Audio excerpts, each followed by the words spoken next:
As we all know, the Sun produces energy via a fusion reaction, which is 4 hydrogen atoms forced to fuse under high pressure. This produces enormous amounts of energy and a helium atom. To make it clear, the energy produced by the fusion of just 4 hydrogen atoms could power the bulb in your room for almost 100 years. Pretty cool, right? Now, what if I told you that the core of the Sun fuses around 600 million tons of hydrogen every second?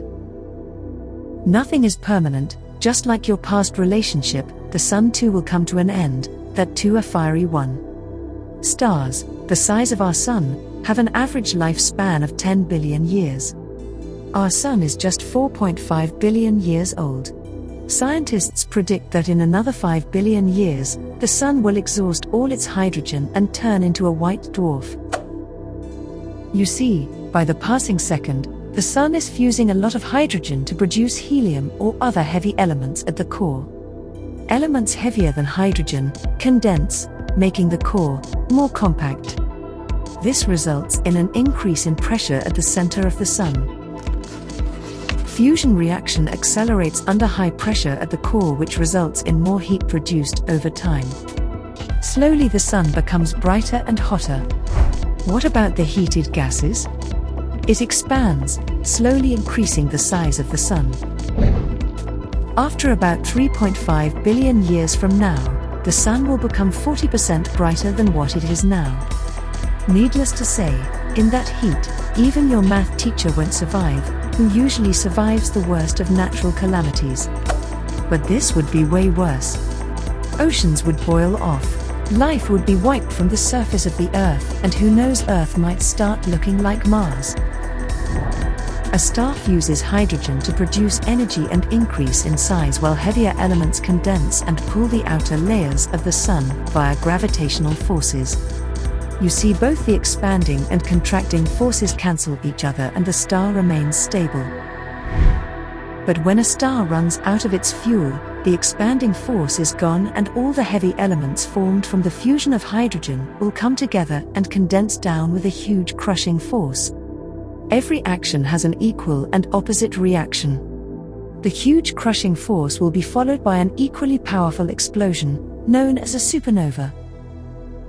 Coming back to our Sun, for a supernova to happen, the star needs to be really big and heavy, at least 10 times the size of our Sun, so yay, no supernova for our solar system.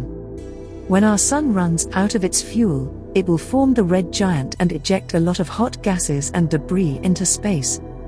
Since the core is being heated by the massive compressive force, it will emit a lot of light, making the hot gases and debris visible.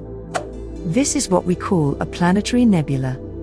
From a distance, it's a pretty beautiful sight. Now that all the explosions are done with, the core of the Sun will stabilize, forming a white dwarf which would almost be the size of the Earth. Don't let the size fool you, the temperature of the white dwarf would be around 100,000 Kelvin. Compare that to the surface of the Sun, which is about 5,000 Kelvin. The white dwarf phase of the Sun is the last but the longest phase, spanning over a quadrillion years, that is 15 zeros after 1. The white dwarf would slowly lose its energy, becoming dim.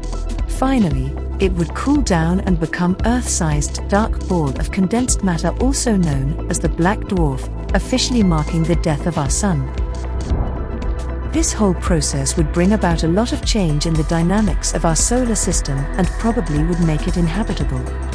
The red giant phase would have swallowed Mercury, Venus, and probably Earth too, destroying any remains of life on the planet. Surely, our generation would not witness these cataclysmic events, and right now mankind is in no hurry to find another habitable planet. So maybe you should watch another Explified video on space or travel. So please do not forget to like, share and subscribe to our channel. Explified.